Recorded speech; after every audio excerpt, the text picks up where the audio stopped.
Welcome to Samba Samba. Enjoy the video. You'll start by preparing a USB and the necessary tools. Plug in a 16 GB or larger flash drive and back up its contents. The process will erase it. Next, download the Media Creation tool or obtain the correct Windows ISO for your version so you don't stall later. Once downloaded, run the tool as administrator. This gives the program permission to write system files.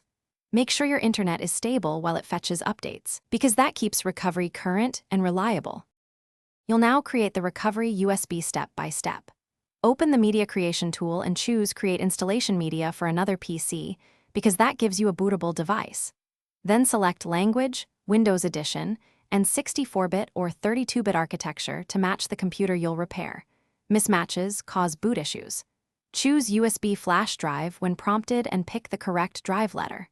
The tool will download and write system files. Be patient, do not eject the USB, and avoid interrupting the process.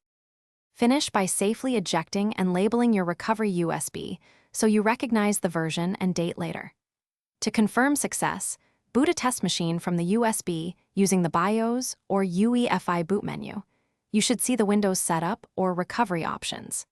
If the drive doesn't boot, make sure secure boot settings aren't blocking it.